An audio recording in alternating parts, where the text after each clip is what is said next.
সঙ্গে আমার বিয়ে হয়েছে।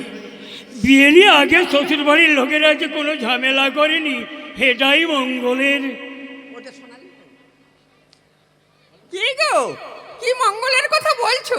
হ্যাঁ, এখানে চুপচাপ দাঁড়িয়ে আছো, আমি শুনতে পেলাম মঙ্গলের কথা। হ্যাঁ সোনালি, তুমি ব্যবসা করবে বলে রোজ রোজ বাড়ি থেকে বেরোচ্ছ, সন্ধ্যা হতে না হতেই বাড়ি ফিরছো, কি ব্যাপার বলো তো? ব্যবসা করতে আমার ভালো লাগে না। তবে তুমি কি করবে? আমি চাকরি করব। চাকরি? হ্যাঁ। এই বাজারে চাকরি পাওয়া কি এত সহজ? তোমার থেকে অনেক শিক্ষিত বেকার চাকরিই পাচ্ছে না। সোনালি, আজ 2 মাস হলো বিয়ে হয়েছে, তোমার মার যেন আমার উপর রাগ রাগ ভাব। মা ওই রকম, তুমি কিচ্ছু মনে করো না। তাছাড়া বাবা তো তোমাকে ভালোবাসে। হ্যাঁ, বাবা ভালোবাসেন, তবে পণের টাকা বা গহনা এখনো বাবা দিতে পারেনি বলেই আমাকে মা কথা শোনায়। কথা তো একটু একটু শুনতে হবে। হ্যাঁ, দেনা পাওনা ঠিক মতো না দিলে বউকে শ্বশুর শাশুড়ি দু কথা বলবেই। তাই বুঝি? বিয়ের আগে তুমি তো আমাকে বলেছিলে আমাকে ছাড়া তুমি আর কিছুই চাও না, তোমাদের অনেক কিছু আছে, তোমার বাবা মাকে সন্তুষ্ট করতে আমার বাবাকে সামান্য গহনা দিলেই হবে, কথা বলনি? বলেছিলাম, কিন্তু তোমার বাবা সেই 2000 টাকা আর 3 ভরি গয়না দিয়ে চুপ করে বসে আছেন। বাকি গয়না আর 1000 টাকা তো দিতে হবে না? বাবা তো বলেছেন পরে দেবে। বলি পরে দেবে বলে আর কতদিন পরে দেবে নে? বলি তোমার বাবার জ্ঞানটা নেই যে মেয়ের পণের টাকা বা গয়না বাকি থাকলে মেয়েকে শ্বশুর শাশুড়ি দু কথা শুনতে হবে। মা, কথা তো অনেক শুনেছি মা, আমার বাবা তার কথা রাখতে পারেনি বলে আমি তো সহ্য করেছি অনেক কথা, কোনো কথা কি আমি বলেছি? তোমার তো কোনো কথা বলবার দরকার নেই, কারণ তোমার বাবা যা করেছেন কোনো ভদ্রলোক তা করেননি। শুনেন, বউকে বলে দে এবার বাপের বাড়ি গেলে আসবার সময় পণের বাকি টাকা আর 2 ভরি সোনার গয়না যেন অতি অবশ্যই নিয়ে আসে, তা না হলে ফল কিন্তু খুব খারাপ হবে। আমি বলে গেলাম। হ্যাঁ মা, মা, মায়ের কথা তো শুনলে, সুতরাং এবার বাপের বাড়ি থেকে আসবার সময় পণের বাকি টাকা আর গয়না যেন আনতে ভুলো না, তাহলে করে কুরুক্ষেত্র কাণ্ড হয়ে যাবে। তুমিও এই কথা বলছো? বিয়ের আগে তুমি আমাকে ভালো কথা বলেছিলে, বিয়েতে তোমার কোনো দাবি নেই, আমার বাবা যা দেবেন তাতেই তোমরা খুশি, তবে আজ আবার অন্য কথা বলছো কেন? বলেছিলাম বলে তোমার বাবাই আমার মতো ছেলেকে বিনা পয়সা ছেড়ে নেবেন? তা কেন? তিনি তার সাধ্য মতো চেষ্টা করেছেন, বাকি দেনা পাওনাগুলো কিছুদিন পরে দেবেন। কিন্তু মা না শুনলে আমি কি করবো বলো তো? তাদের বুঝিয়ে বলো, তাদের বেকার ছেলের অন্য কোথাও বিয়ে হলে এর বেশি পেত বলে আমার মনে হয় না। সোনালি, বিয়ের পর এখানে এসে যা সমস্ত শুনলাম। কি শুনেছো? আরে বলো না কি শুনেছো, চুপ করে কোনো বলো। বলছি, তোমার আগে বিয়ে হয়েছিল, তোমার বাবা মা মোটা টাকার লোভে একটা কালো মেয়ের সঙ্গে তোমার বিয়ে দিয়েছিল, তোমাদের কোনো অভাব নেই। এখন দেখছি আমাকে ঠকাতে সব মনে হচ্ছে, কমাস ঘর করার পর বউ পছন্দ হয়নি বলেই সেই বউটাকে 3 বছর আগে তার বাপের বাড়ি পাঠিয়ে দিলে, আর তার গায়ের গহনাগুলো তোমার কাছে রেখে দিলে, তার সঙ্গে তোমার আর কোনো সম্পর্কই রইল। তাহলে তো অনেক কথাই শুনেছো দেখছি, তা আর কি শুনেছো বলো? তুমি টাকার জন্য তার উপর অত্যাচার চালিয়ে তাকে বাপের বাড়ি যেতে বাধ্য। তারপর বলো বলো। তুমি আবার বিয়ে করেছো শুনে হতভাগে 3 পরের আগে গলায় ধরে দিয়ে আত্মহত্যা করে। এসব কথা তোমাকে কে বলেছে? নাম বলবো না, তবে তাদের গ্রামের লোকেরা তোমাদের থেকে অনেক বেশি ভদ্র বলে আমার। কি বললে? আমরা তাহলে তোমার কাছে অভদ্র? অভদ্র তো বটেই। ফুলসজ্জার রাতে আমার হাতের আংটি যে খুলে নিলে তা আজও আমি ফেরত পেলাম না। তাছাড়া ভালোবেসে বিয়ে করার পর যারা দেনা পাওনা নিয়ে ঝগড়া করে তারা শুধু অভদ্র নয়, তারা ইতো। বললে আমরা অভদ্র, এই তো ঠিক আছে, মাকে গিয়ে আমি সব কথা বলছি। আহা, মায়ের আদুরে গোপাল, মায়ের কাছে পরে যাবে, আগে আমার কথার উত্তর দাও। তোমার আবার কি কথা? আগের বইয়ের গহনাগুলো কোথায় রেখেছো? আমি সব বিক্রি করে দিয়েছি। কেন বিক্রি করলে? কেন কেন বিক্রি করলে? তোমার সঙ্গে পরিচয় হওয়ার পর থেকে হাত খরচ কত বেড়ে গিয়েছিল তা তুমি বুঝতে পারোনি? প্রতি সপ্তাহে শহরে গিয়ে সিনেমা রেস্টুরেন্টে কত খরচ হতো তা তুমি জানো না? তখন তো বেশ বড় লোকের মতো চালচলন দেখাতে, আমাকে বলতে তোমাদের কোনো অভাব নেই। এখন দেখছি আমাকে ঠকাতে তুমি ওই সব বড় মানুষই চাল চালতে।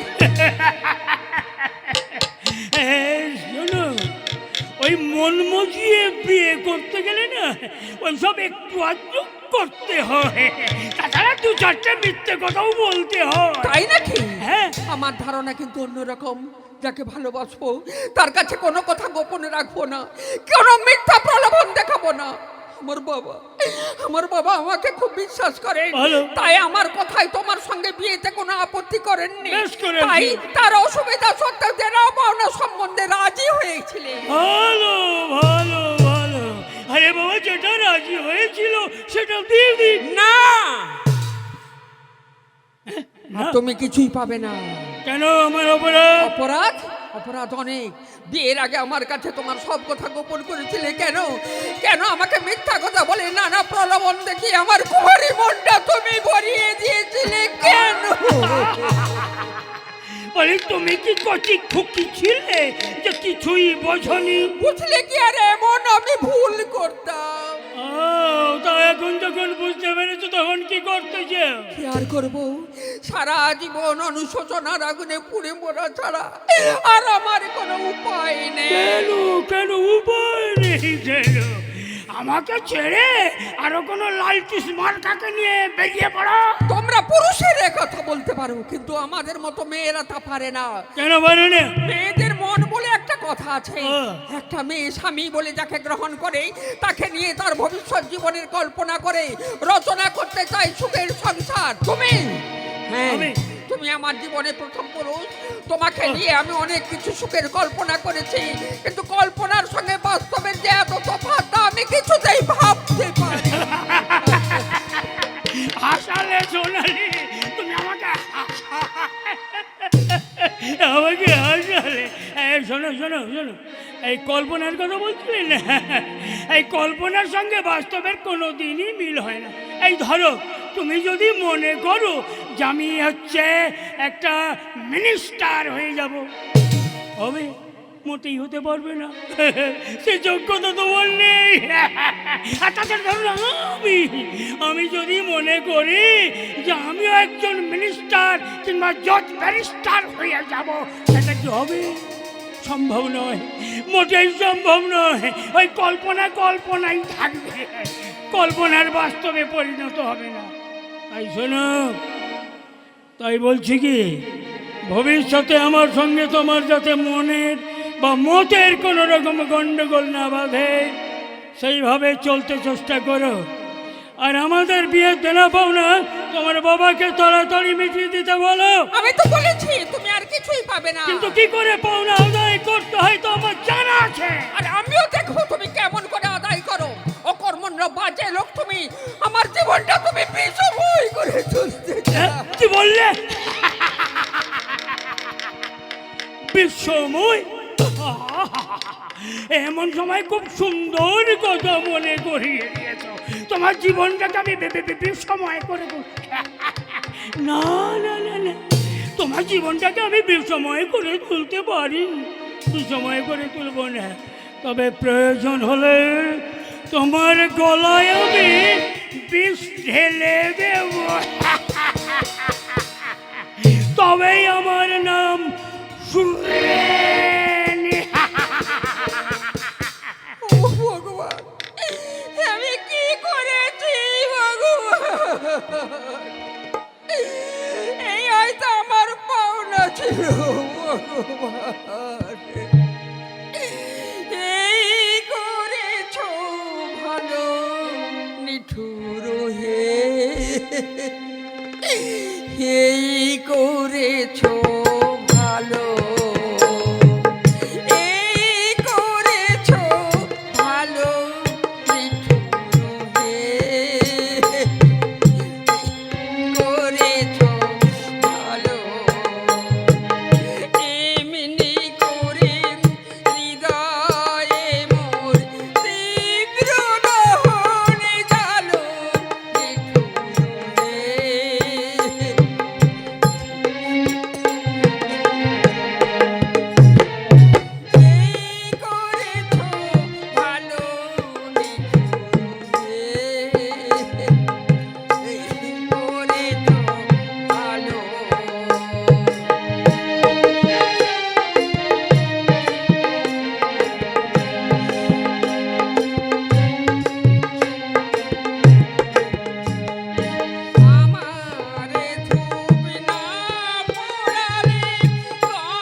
কে কাঁদে? বৌমা, তুমি কাঁদছো কেন বৌমা? তোমার শাশুড়ি স্বামীর সঙ্গে দেনা পাওনা নিয়ে নিশ্চয়ই গন্ডগোল বেঁধেছে। এরকম হবে আমি আগেই জানতাম। বাবা, আপনি জানতেন? আপনি জানতেন তাহলে আগে বলেননি কেন? বলে কোনো লাভ হবে না মা। তুমি জানো বৌমা, সুরেনের আগে বিয়ে হয়েছিল, সেই বৌমার রং কালো।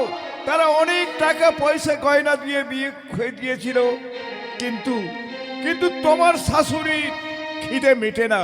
ছেলের বইয়ের অপছন্দের সুযোগ নিয়ে টাকা গহনার দাবি করে বইয়ের পর অত্যাচার শুরু করলে।